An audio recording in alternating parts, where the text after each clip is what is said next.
Thank you all for being here today. I'm so glad that you were able to come for this annual Gastroparesis Awareness Month Q&A that Dr. Cook does, and everybody always looks forward to telling the story and asking the questions. And this is like a clinical time for Dr. Cook. He goes back into the clinic and answers these. My name is Mary Angela DeGrazia DeTucci, longtime patient with motility disorders, including gastroparesis. I'm honored to serve as a volunteer for the Association of Gastrointestinal Motility Disorders, or AGMD. AGMD was incorporated in 1991. It's an international nonprofit organization, serves as an educational resource for digestive motility disorders, an information clearinghouse for those in the medical, scientific, and nutritional communities, and a form of educational support for patients and their families. And we are just so honored, as always, to have Dr. Cook here talking about gastroparesis. Dr. Cook, before we officially start talking about gastroparesis, can you just tell the audience a little bit more about yourself? Yes, I'm happy to. And, Mary Angela, thank you for inviting me to do this question and answer period. You're exactly right. It is like in the clinic where we answer lots of questions. I am a gastroenterologist. I practiced the last 20 years at Wake Forest in Winston-Salem, and then recently, a couple of years ago, I took this job as medical director at Entera Medical, a company that focuses on a device, electrical device that addresses nausea. Nausea has been sort of the symptom I've tried to understand through clinical research for most of my career. And so, yeah, I'm here to talk about gastroparesis and take your questions. I told Mary Angela it's the Gastroparesis Awareness Month, so I put on a tie, has a little green in it, because we want more and more people to know about gastroparesis. Green is our color. That's right. Next time I'll be sure to wear green. Oh, all right. Next August, we'll look for it. How about tomorrow? Anyway. So, Dr. Cook, before we do the Q&A, I always like to have you talk about the physiology of a normal stomach versus what happens with gastroparesis so that people will understand what happens with gastroparesis. Yes, yes. Mary Angela really needed to go into physiology. She loves the physiology part of it, which I do. And so it's my pleasure to go talk about how the stomach works. It is a workhorse. It doesn't get the respect it deserves. This is the neuromuscular work of the stomach after we eat a solid meal. And you may be able to see my pointer here, but the first thing that happens is the solid pieces that we swallow need to be received by the stomach. We call that accommodation. That accommodation or relaxation, occurs in the fundus part of the stomach, the upper half of the stomach, but really throughout the stomach as we eat, drink liquids, so on, the whole stomach has to accommodate the volume that we eat. So that's relaxation. Actually, it's why we shouldn't eat on the run. We shouldn't eat under duress. We should be relaxed. And of course, those are the best meal, right? You've lit the candles, the lighting is down. That's when your stomach really relaxes the best. Acid is being secreted, pepsin's coming out, and you see this area down here, corpus is the body, the antrum. This is the working chamber where those pieces of food are going to be milled into little tiny bits. And the milling occurs because of this word, antral peristalsis. We'll talk about that. That's a moving contraction. There's a ring of it. There's a contraction occurring. It's been milling on this larger piece of food. It's going to mill the bigger chunks into little tiny pieces. These are a millimeter or two in diameter. It's like almost like a salad dressing. You have to shake to get the little particles in suspension. Um, that's whole process is called trituration, but we can call it milling, mixing. It's uh, incredibly gentle mixing, right? You don't feel churning in your stomach. You're supposed to feel really just pleasure, the pleasure of a stomach that's full.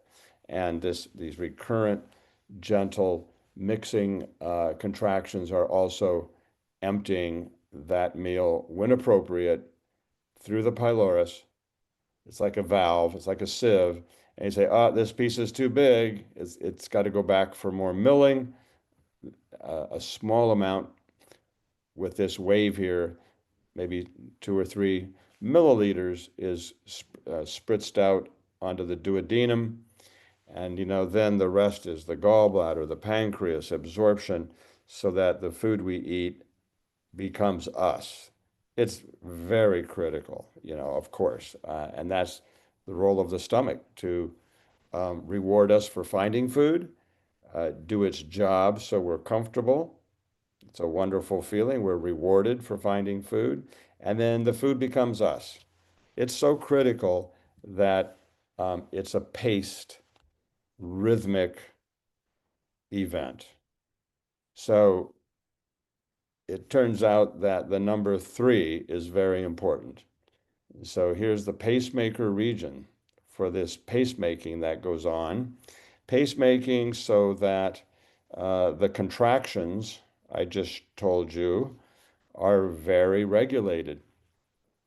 These slow waves or pace setter waves go around the stomach from the pacemaker area, and they move down to the pylorus to control those contractions. There's that peristaltic contraction I mentioned earlier that is going to mix and then empty our food into the duodenum. So here they are. They are electrical phenomena. And just like the heart has a pacemaker, stomach is a very important organ, and it has a pacemaker. It's much more complex than the heart. And you have other electrical phenomena called plateau potentials, action potentials, that actually make the circular muscle contract. So I just want to show you the electrical phenomena that push the contractions that make the stomach mix and empty the food we eat. So that's what the stomach is ready to do. And look at the different kinds of foods we ingest um, to nourish and hydrate ourselves. I say here, patients need to understand this because I used to go over this in my clinic. So patients who had a weak stomach, they remember the days when, yeah, liquids are easy. I drink whatever. If I'm thirsty, I drink till I'm not thirsty. But liquids are very easy to empty. They have to be regulated. They are emptied by waves of contraction, but it's not much work. And that's why you'll see, water or electrolytes on our diet. Then let's go to starches. Starches like mashed potatoes, very easy to eat. You don't have to chew too much. When those starches, those mashed potatoes get to the stomach, doesn't take that much work to mix and empty a mashed potato, does it? A lot of this is common sense, but this is proven in physiology as well. Let's move to proteins like, chicken breasts or fish or vegetable proteins. Again, those are easier to mix and empty than fats, but these proteins are a little bit harder to mix and empty than starches in terms of the work of the stomach. Now you get to fats, and the fats in red meat, or if you fried fatty foods, those get complex. There's a lot of calories there. You release hormones, and fats become difficult. Fats actually slow normal gastric emptying because they're so caloric rich. And then the most difficult food for the stomach to mill and empty are the fibers. And think about a fresh carrot or a celery. These kind of foods, they're hard. It's going to take some time and good antral contractions to empty fibers. So, unlike the heart, which just sees blood, blood, blood, blood, blood, how hard is that to empty? Stomach has the challenge of mixing and emptying these foods. And so now if we come to, if we come to the stomach and what is wrong in gastroparesis, I'm going to call these key gastric neuromuscular diseases that we know exist in patients with gastroparesis. These result in delayed emptying and I think many of the symptoms. Let's just go through it. It's pretty simple. Wherever there's something good that's supposed to be going on in diseases, in neuromuscular diseases of the stomach, they've gone bad. So we know there's impaired fundic relaxation. You don't get that relaxation. So we think that's a lot of the satiety, that is the feeling full after a couple bites because your stomach failed to relax to receive. I mentioned emphasizing the 3 cycle per minute rhythm. Well, we know that the rhythm is weak in many people with gastroparesis. In fact, there's many dysrhythmias, tachygastria, bradygastria, nonspecific rhythm problems, etc. Sounds a lot like cardiology, but I showed you the rhythm is crucial for good peristaltic contractions. So if you have your stomach's not relaxing very well, you have a funky rhythm, you know, this antrim's not going to work very well. You may get poor contractions, disordered contractions. And then if we add that pyloric valve is off its rocker, it's not really coordinated with the stomach, or it doesn't know what to do, maybe in spasm. You see, those are the ingredients that when you do your gastric emptying study, it's delayed. And then we put this label, gastroparesis, on it. But the gastroparesis, doesn't live by itself. It's being basically brought on by these other problems I just mentioned. And guess what? The vagus nerve, which is a sensory nerve, it is sensing what's going on in the stomach. What do you think the message is going upstairs, going up to the brain? Well, the message is we have a heck of a lot of problem down here. And depending on, what is coming up those vagal afferents, it's nausea, I'm full, or I have discomfort, because you do have all those things because the problem is in the stomach. The problem is not in the brain, it's right here in the stomach. But if there's this much trouble in the stomach, the brain needs to know about it. There's a whole science of enteroception. The brain needs to know what's happening at all times, what's happening in the stomach, the heart, the lungs. It has to be monitored. So when there's this much going on in your stomach that's abnormal, it's not working, yes, a lot of signals go to the brain to indicate that you have nausea, you don't feel good in your stomach area, and we call that a symptom. It's a symptom, and of course, we're trying better to find what might help those symptoms.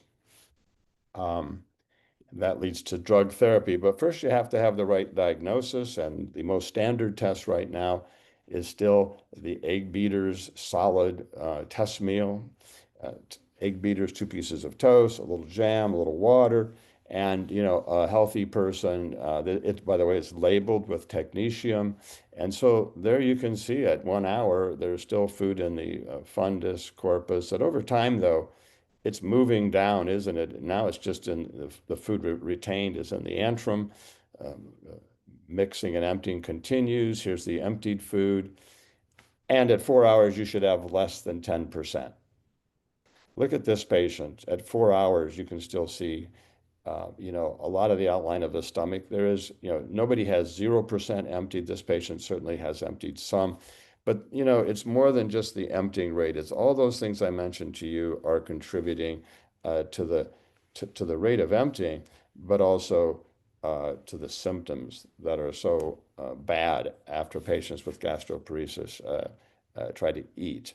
So you got to have that test. There's a breath test out as well now, a 4-hour breath test that doesn't have radiation. So we only have 2 tests you could think about, ask your doctor about to make sure you have the right test to make the diagnosis of gastroparesis. These are the symptoms that we've associated with gastroparesis, but many people now are trying to think, let's focus on the nausea part of it. Let's focus on the satiety part. We need to break this down a little bit because that's way too many symptoms to be due to one problem, rate of emptying. So I think you'll hear more about this going forward as well. So I just wanted to introduce kind of the normal stomach. I want to have a lot of time for questions or as many questions as there are, but maybe we'll leave this up here a bit and we can see how many questions we can relate back to, the stomach itself. So, Mary Angela, what do you think about holding right there for now Okay, that sounds like a good idea and take because, as questions? you can imagine, Dr. Cook, we are inundated with questions. So I'm going to start with questions that people submitted on when they registered. And I think the first one is, can gastroparesis be hereditary? Can it be hereditary? Yeah. Not nobody has there's not been good publications that this is the fact. There may be some genes that make us susceptible to this, but it's not something like we have ever identified, grandfather had it, father had it. No, it is not. It's more sporadic. Now, patients who have diabetes and there's diabetes in their family, yes, diabetes would be a common strain, a genetic factor that may set you up for diabetic gastroparesis. But the idiopathics are just sort of sporadic and multifactorial. So I would not know. No. Okay. Valerie is Valerie here? No. She submitted a question, and this is a question that we are getting on our end. A lot of um, flurry and frustration and deep concern over it. So, in general, it's the FDA is no longer letting our GI docs write prescriptions to get filled in Canada or elsewhere that domperidone. It's helped me immensely since 2008. This is a struggle. Is there anything new on the pike for us gastroparesis people? Yes, that's a great question. And um, I think it's a complex one that has led us to this point where we have so few drugs. Really, the only approved drugs at this point are metoclopramide, which has been around, was approved in 1979 as a prokinetic, a drug that would increase the rate of emptying. And most of you on the call here know that erythromycin is a prokinetic, wasn't necessarily approved for gastroparesis, but is used. And in the drug world, maybe a dozen drugs have failed. They were designed to make the stomach go faster. But as you can see from the picture, it's much more complicated than just beating this stomach with a strong drug to make it squeeze. Maybe it's already squeezed. I just talked about impaired relaxation. If it's already squeezing because it can't relax, how can you squeeze it harder with a drug? Do you see? And so I start to talk about, I think we've had the wrong hypothesis for years that you just have to hit it harder and you'll feel better. So domperidone was an interesting drug because it was the weakest of the drugs that tried to stimulate the stomach to contract. It was, in fact, that's why it didn't get approved. The company said this drug will improve gastric emptying. It did a tiny bit or not at all, but it really helped nausea. I found it helped nausea. We had a few small experiments that showed that it actually helped the rhythm. It actually brought the rhythm back to 3. And um, but at the time, that was not really considered enough evidence, if you will, that it works on one of these processes in the stomach. We were so fixated on the rate of emptying. So, it's run its course through many different ways. It has some cardiac problems, but the FDA took away that one particular program, and I don't know that it'll come back. And so those people who are on domperidone, some of my patients used to get it from sites we weren't sure about around the world. That's a worry. That's also an option. And then I'm afraid we have to try other things. And that was the problem with gastroparesis. We just try things. So if you haven't tried Marinol, a marijuana-like drug, maybe that's an option, or the scopolamine patch. A lot of gastros have a whole list of things to try. And I'm afraid when that domperidone disappears, that's kind of you're back and let's try something. Yeah. Very discouraging for a lot of patients. So prayerfully, there's something that will come up. Well, I should mention that there is a domperidone derivative that's in like phase 2 trials. So people haven't forgotten about domperidone. I think because of its track record in helping nausea in particular, that is under investigation. So there are those who are aware of domperidone, and maybe we just need a better domperidone with new data. And I think that one has a chance. Excellent. I always love when there's hope at the end of a sentence. We also we got 2 questions, but they all relate to the same thing. So in summary, doctor, it's just like your annual Q&A program, we get the annual "what do I eat" question. So can you talk more about what do I eat and why am I eating this and what do I do when I'm in exacerbated mode, and take it Yes. from there. Yeah. Thank you. Absolutely. I spent a lot of time in clinic thinking about diet because no matter if you're having a good day or a bad day, you want to be able to hydrate and at least keep some calories down, some nourishment. So, I mentioned that liquids are easier to empty than solids. So if your fundus doesn't relax too well, you're in a rhythm problem, you're kind of nauseated, you hope something, you can see why sipping on Gatorade, and I would tell people I want them to do 2 to 4 ounces an hour. That's not very much per hour. Most people could do that. But if you got about a liter or let's say 30 ounces a day in, uh, you don't get dehydrated. And you're hoping you'll feel a little better, tonight or tomorrow. So that was always the key. Okay, but now what are you going to try? A burger? Wait a minute. If you know what's going on here, first of all, you better think about what? A starch. And that's good news, bad news, because a lot of people, they really tolerate the Dorito. But if that's what you tolerate, that's some calories. And if you do 6 little meals a day, you say, okay, I'm not going to get so full I get sick. I may have this uh, relaxation problem. I know I've got some trouble milling, at least it takes more time.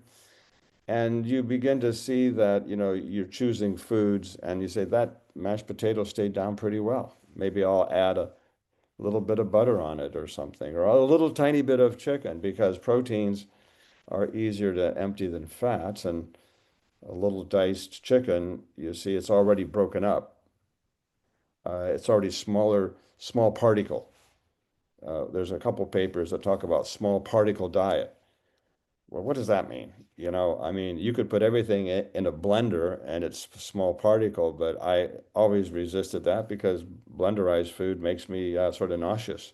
So why would I do that? But you can chop little things, you can chew it well, and make your own small particles. Because as I showed you, if the milling there is on the weak side, you'll be helping out your stomach by not swallowing a chunk of chicken breast, right?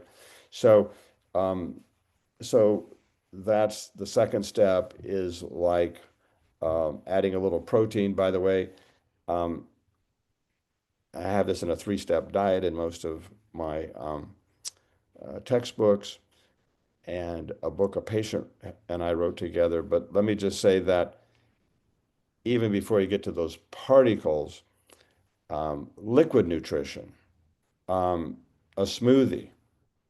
A smoothie, you can get a lot of calories and you're sipping on the smoothie. And it's already been, your nutrients are in liquid form. A lot of products are really emphasizing the protein they can get in their shakes and so on. If you don't have a milk intolerance, dairy, ice cream, that sort of product will be easier to empty because you don't have to grind or mill a solid. So hydration with the electrolyte drinks, then you move on to liquid nutrition, and then the solids. We all want to eat solids, and that's where the mashed potatoes, chicken, and fish come in.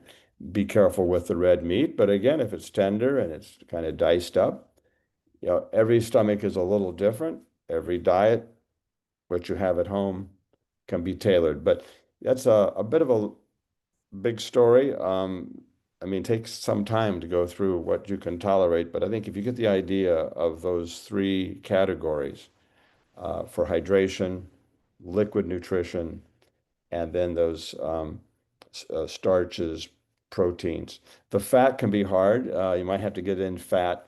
That's just kind of hard to get in fat. It may be a little olive oil on some things. Uh, and everybody I had on a gummy bear multiple vitamin. If you have just a gummy multiple vitamin, you'd like a salad, but the gummy is giving you your vitamins. So this is how you have to baby the stomach until we have something better to take away your nausea or something better to allow you to eat a little more volume without getting sick. So that's kind of an overview of eating when your nausea is at various levels.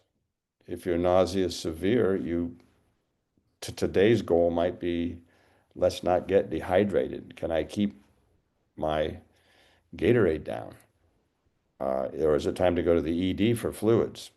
On a better day, you advance depending on how you feel. That's what I always left to my patients. They're in charge. I like the sound of that. Just to enhance that, I hope you all can see this book if you haven't seen it before. But the 3-step diet that Dr. Cook is relating is comforting your uncomfortable stomach. It's really a companion for silent sufferers of nausea, and it was written by Dr. Cook and one of his patients, Laura Dotson. Excellent book.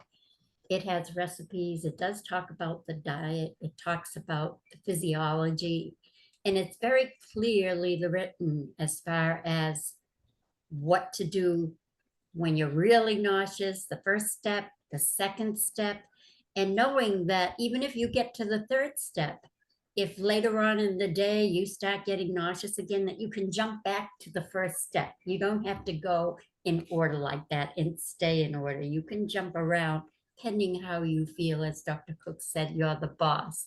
So if you haven't looked at this, I would strongly recommend it. It's filled with a lot of great information, easily understood, and it's a good companion to have. And with that, branching off of that, Dr. Cook, we get this question a lot, and that has to do with weight. So they're only eating those Doritos or chips, Yeah. and that's about all they're eating. And yet there they are putting on weight. Do you have an explanation for that? Well, a couple of comments. Yeah, we never exactly figured it out. But to me, when you're nauseated, my gosh, when you're nauseated, you just want to lay down. You don't want to move. You want to lay down. Don't touch me. I don't want to move. That's the antithesis of let's get on the treadmill, get some exercise going, burn some calories. It's hard. Nobody's doing sit-ups and push-ups when they're nauseated. And so, um, those Doritos, those mashed potatoes, whatever you're trying to do, it's staying down, but it's carbs, and no matter who you are, there can be weight gain. And then this becomes a horrible negative bias. Doctors, people in general, there's still quite a bit of bias about overweight people. And, you know, when you come to the doctor with nausea and vomiting and you're overweight, and about 50%, by the way, of our patients with gastroparesis and our NIH studies were overweight. And so to me, it's whether there's some metabolic factors as well, but you're just very hard to be active when you're nauseated, that symptom in particular. Um, so I think there's this natural thing to kind of gain weight, and it's so different than other diseases. I had a patient once who I always look at the chart before they come in. And I said, oh my gosh, this person, because they've been weighed. I can see what their blood pressure, their weight is. I said, oh my gosh, this patient has lost 35 pounds since I last saw her. This is going to be a bad visit. I walked in and I've never seen a happier, healthy looking patient of mine in a long time. I said, what happened? You look great. She said, well, my nausea ability to eat just kind of had gone away, several months ago, and I began to eat healthy. I could tolerate a salad. I could tolerate two salads a day. I could get rid of the carbs. Her husband says, this is the patient, or this is the person I knew, eating healthy.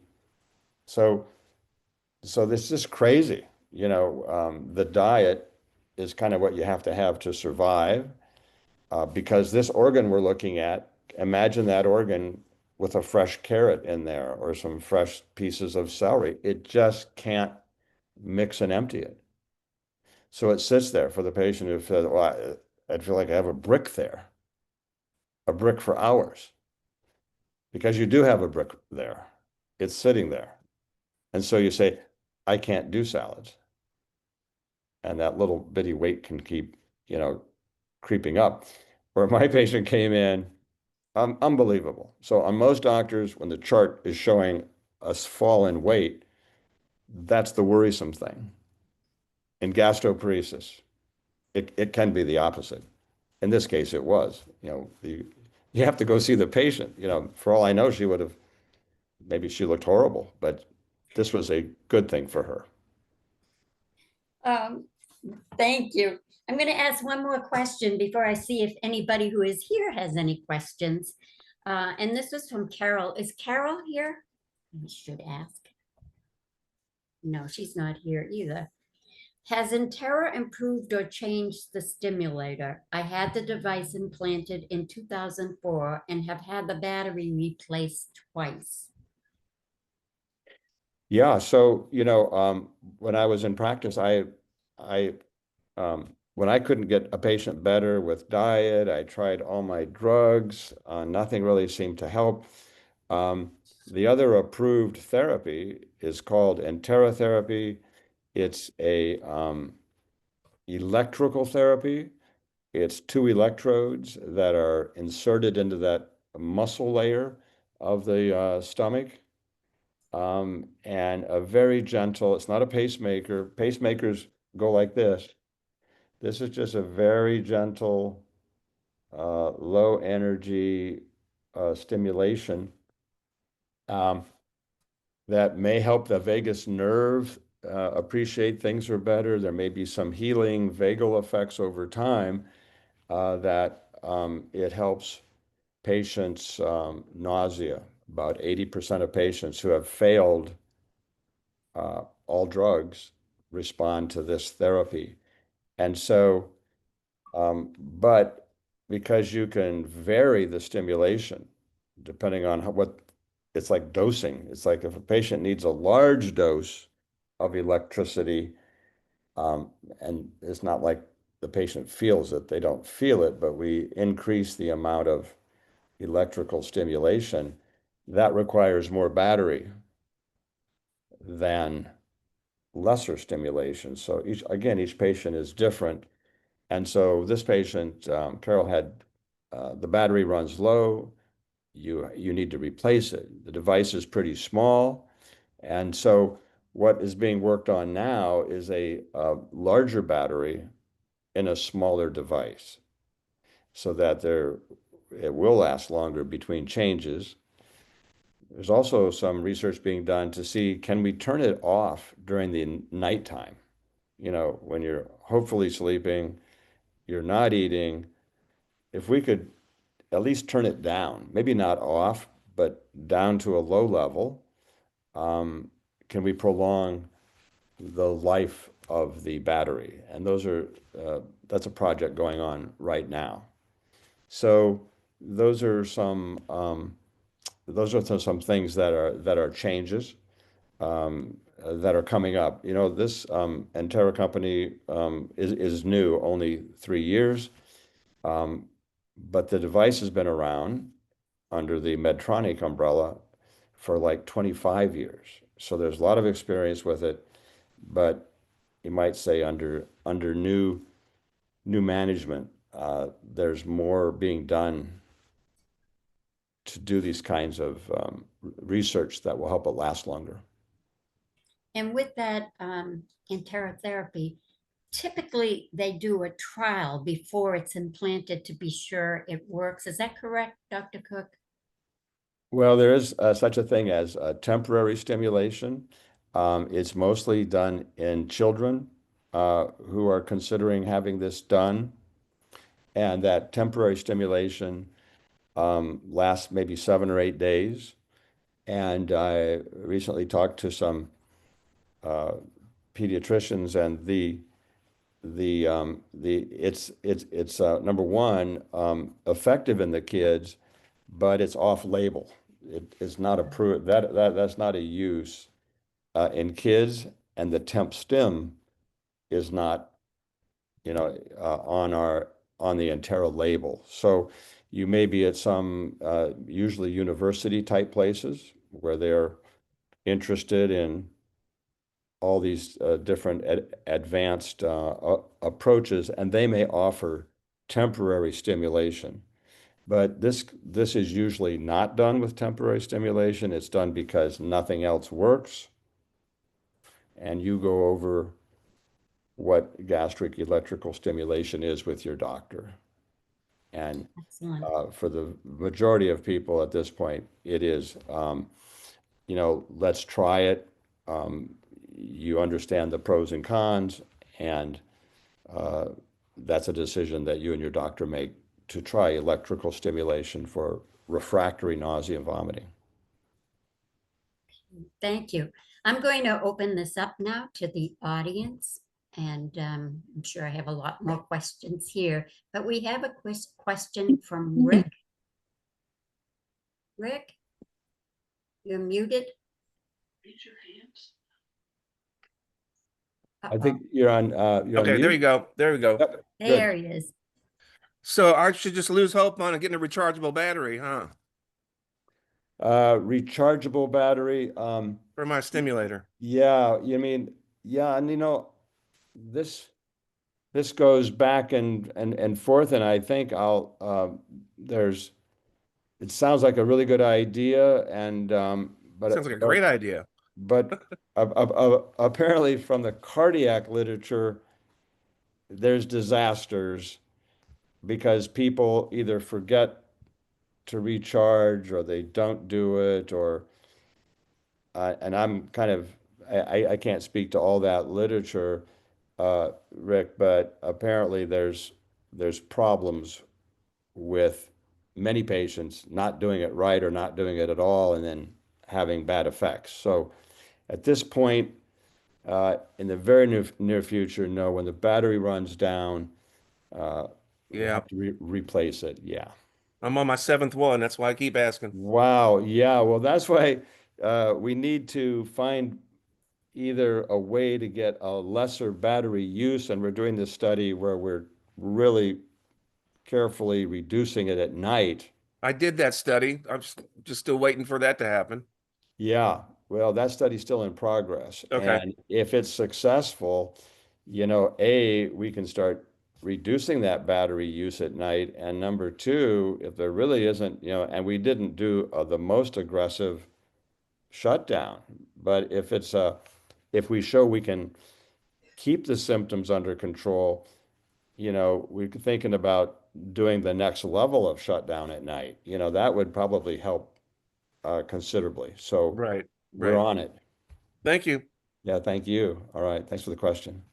By the way, you can either raise your hand like this Yeah. gentleman is, or there's a little thing on the bottom where you can raise your hand on the bottom of your screen. I believe it is on your bottom of the screen, so that I'll know that you have a question. So we have a question here from this gentleman who is muted. Hold on.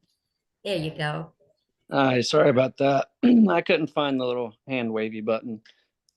So I guess my question is, so I had a T-pate where they took out my pancreas, my gallbladder, and my spleen, and I had gastroparesis before this, chronic vomiting before this, and then it kind of got better after my procedure, and then now I'm getting hit with these hot flashes, like I could be naked or in a winter coat, and the hot flash is still the same, and then I get sick within like 30 seconds.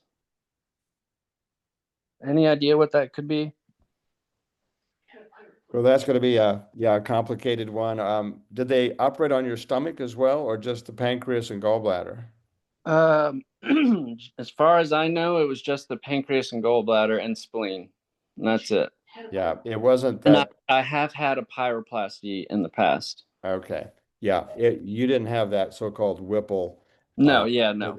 Okay, they take a, yeah, yeah. And are those hot flashes after you eat or anytime? There anytime I like because we thought maybe it was blood sugar related, so I kept the log for that, and it's all over the place. Yeah, and then after the hot flash, you get waves of nausea kind of thing. Uh, well, it's not necessarily it's one single wave and it's coming up, and I there's see. no stopping it. Yeah, it's like hot flash, and there it is. Yeah. Yep. Other times, do you have some of those problems that we showed on the slide? Do you have the typical symptoms of gastroparesis or not so much? I just don't have an appetite anymore. Like there's just no appetite whatsoever. I do occasionally get the typical symptoms of gastroparesis where you feel very full and that kind of Yeah. stuff, but not as often as the other things. Yeah, the hot flash, the kind of sudden burst. Yeah. Yeah. Yeah, and is that once a week, once a day? Couple of times a day. Yeah. Well, yeah, I didn't hear that hot flash too much. Hot flashes, you think of sympathetic nervous system flashing, and you get some sweatiness with it. I don't, Yeah. Yep. Very much. um, and have you had a gastric emptying study recently? Yes. 2 weeks ago, and I passed. You mean it was normal? Yes, exactly. So, But the problem with that is that around hour, I think it was hour two and a half, I threw up. So Yeah, so here's, do you get hungry, by the way? No, not very Yeah, often. you said appetite. You talk to your doctors about, there's another thing, sometimes the doc says it's normal emptying, Mm-hmm. but in fact, it's rapid. And there's some nuances about once you cut that pylorus, do you see the pylorus here? Yeah. That's a valve that's main idea is to slow things down. Oh, that piece is too big. Oh, that piece is small enough to go through. And sometimes when it's cut, it doesn't have that discernment. Okay. And some patients get into what's called, I'm not sure you have it, but the food, whatever you eat, liquid or solid, now the pylorus is not there to be a valve. It rushes out. In Okay. fact, we say it dumps out. Yeah. In fact, it's the dumping syndrome. Mm-hmm. And if it was a sugary drink, if it was anything and it got out too fast, it can cause havoc, more havoc down here, you Okay. see. Yeah. And that might bring on vague discomfort, distension, and then it's almost as bad as when things are backed up. I So mean, anyway, I just tossed that out as an idea. you pretty much nailed it with the very uncomfortable feelings of the distension and the swell. All that happens. Some people go on to have diarrhea, and it's real tricky because if there's that much mischief going on, down here in your small bowel, at some point the small bowel says, "Stop it all. I know how to stop this. Let's just send everything back up." Okay. And then you vomit, and people say, "It's his stomach." It's not his stomach. So some things to think about. Look up dumping syndrome. There's a diet approach, but that comes to mind. And I Okay. feel like I'm back in the office again. This is, Thank but you, sir. anyway, that's because there are a couple things there that aren't quite right, Yeah. for gastroparesis. And so your latest study was normal, but go back and have them explain that study. Sometimes it empties. It's too normal Okay. to the Awesome. point where it's fast. What meal did they give you, may I ask? It was the eggs, toast, jam. Good for them. Good Yeah. for them. Yeah. Yeah. Say, nice job. Let's just look at that one more time. And could I have, yeah, otherwise they might look at hormones and other things. But um, anyway, that's a thought for you. Okay. Awesome. Thank you so much, sir. Sure. Uh, Sure. uh, Anyone else have a question? No. it's okay. A lot of people do talk about that bloating, Dr. Cook. And Mhm. can you explain why patients do get that bloating with gastroparesis? Yeah. Well, the symptom of bloating is probably, in my view, extremely poorly understood, way worse than nausea, some of the pains. So bloating, what does a patient really mean? Can they see some distension? It usually means a stretching, full, distending feeling, but sometimes patients can say, "Yeah, I can see the distension." And so I say, like, well, where is that distension? Can you show me where is that bloating sensation? And some people point sort of above the belly button, below the ribs, and that upper area, I could imagine, is their stomach. They eat, and within minutes, they feel full and bloated. But others will point way low, way, way low in the abdomen.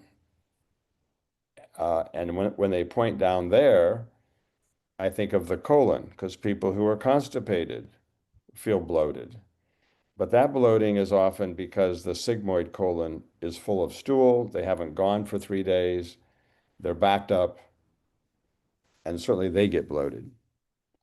And then the third thing that patients may do is when they put their hand on their abdomen, I feel bloated here. It's really right around the belly button. It's kind of mid-abdomen. And that bloating is interesting because the small intestine tends to refer discomfort to that area around the belly button. And in many people with gastroparesis, they have small bowel bacterial overgrowth. Many patients with gastroparesis have heard about small bowel bacterial overgrowth. So the small bowel is a little weak in contracting, bacteria build up, and after we eat those nutrients, the bacteria get to absorb them, metabolize them before we do. They're eating your lunch. And as they metabolize those nutrients, they give off gases, other metabolites that can be gassy or even stimulate diarrhea. And so bloating, you sort of have to figure, I always tried to figure it out by where it was felt, upper, mid, lower. Certainly if there's constipation, that might have to be worked on more aggressively. And you can see that symptom, you need to kind of divide and conquer it, because a lot of patients with gastroparesis have SIBO and they have constipation.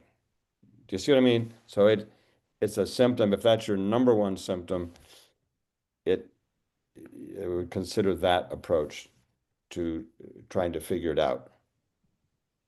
And that was really a question that someone had submitted about SIBO, and they asked if they should expect multiple occurrences of SIBO when they do have gastroparesis. Yeah, and because, we don't really cure the underlying small bowel weakness, there really aren't good drugs to consistently get that muscle to work properly. It's frequently you give a round of antibiotics for 7 or 10 days, and you hope you killed off, enough of those small bowel bacteria that symptoms go down. But because you haven't, really fixed the underlying motility problem, they may grow back up. They may grow back up in 3 months or 6 months, or that's something that has to be followed up. Makes sense. When a patient goes to the doctor and they're trying to tell you that they're nauseous, and you mentioned this in your little introductory talk here about where your nausea is, because that makes a difference. And you made this diagram of this little cutout of a person. Can you talk about what you did for your patients and how important that was to locate where the nausea was? Yes, yes, because it kind of fits in with what I just mentioned. I had a patient, I think she was a college student. She had delayed emptying, and I tried everything to get her nausea better. And finally, one day in clinic, kind of out of frustration, I said, "Where is your nausea?" And she said, "Oh, it's right here." Guess where she pointed? She pointed at the very low end of her abdomen. It was almost, it was like you couldn't go any lower. Her nausea was way away from her stomach. And I said, "Really? Your nausea is there?" I said, "Tell me about your bowel movements." And she said, "I think I told you before, I go once a week, I pass a little pellet." And I said, "Oh my gosh, some of your nausea, maybe a lot of it, I think is coming, if that's where it is, and your bowels move once a week, we can all make the diagnosis. Your nausea is in part due to your constipation." And we spent the next, months getting her irritable bowel resolved with some Bentyl and more. She was able to tolerate some fiber. It took a while because she had some gastroparesis to try to get that bowel movement to bulky and soft and daily. And as we got closer to that, her nausea went away. Well, this dawned on me that patients may be able to actually locate where their nausea is. So you all need to refer to Mary Angela's magazine, the spring summer issue, because she was kind enough to put this diagram in the article that I wrote, or it's from one of my talks. But I ended up using this diagram with every patient I saw with nausea. And the thing is, it took 2 minutes. I'd explain the anatomy: head, clavicle, rib margin, belly button, groin. And I'd say, think about the nausea we've been talking about. Take my pencil and draw where you feel your nausea. And I gave it to 200 people and then kind of saw where the patterns were. So guess how many people took their pencil and circled their head? Gee, Dr. Koch, I feel my nausea in my head. Because how many times have you been told this nausea is in your head? A lot of patients that I saw from other people, they got told the nausea, I can't find, my endoscopy is normal, I can't find, it must be in your head. Well, in my clinic, 2 out of 200 circled the diagram around their head. 1%. And one of them had severe migraines that the neurologist had not really controlled. I said, there's something going on in your head. Get yourself back to your neurologist. Have him do more. The other one, who came to me with nausea, her nausea was also affected when she moved her head or stood up. And she ended up having a vascular insufficiency in one of the arteries that, feeds her head. So in my GI clinic, literally 2/3 had nausea either in their stomach area where you feel, or the nausea came up into their chest, like GERD. But this little diagram put me on the right track. I wasn't tricked by not asking, where is your nausea? Like my young patient, who it was way, way in the lower abdomen. That's why women should always get a pelvic exam as well. Make sure it's not ovarian cancer or some kind of uterine issue.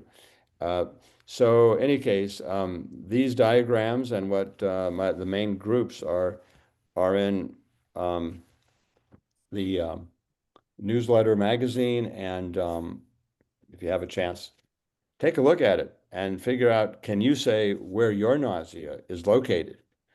If your doctor is having trouble helping you, it might be a clue that will help him. That website is www.agmdhope, the word hope.org. And then you can look on there, scroll down, and there'll be a link right to all the magazines that we've had, online magazines.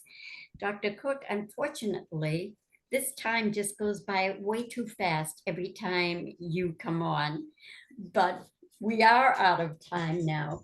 So I just want to close with these words. First of all, thank you so much for taking the time to be with us today and do your annual Q&A, answering questions on the spot like that, and going back to your clinical time.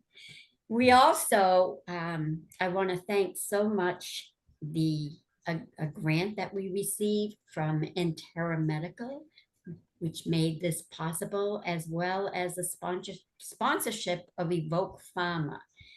Because of them, this program was made possible, and we are also grateful to them.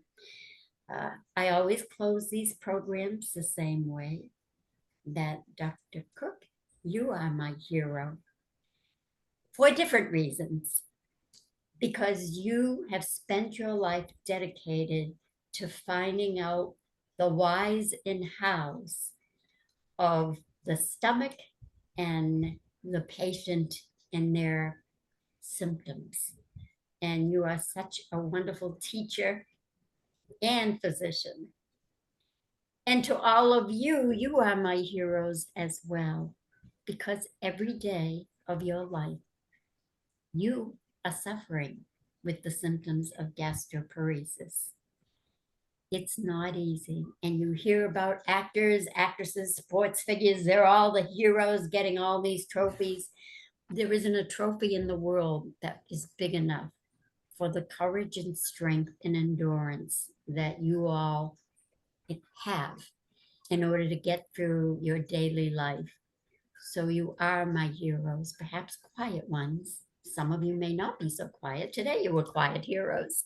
But there are times when you may feel, I'm the only one going through and I feel so alone. Know that you're not. My heart remains with you every single day, as do my thoughts and my fervent prayers.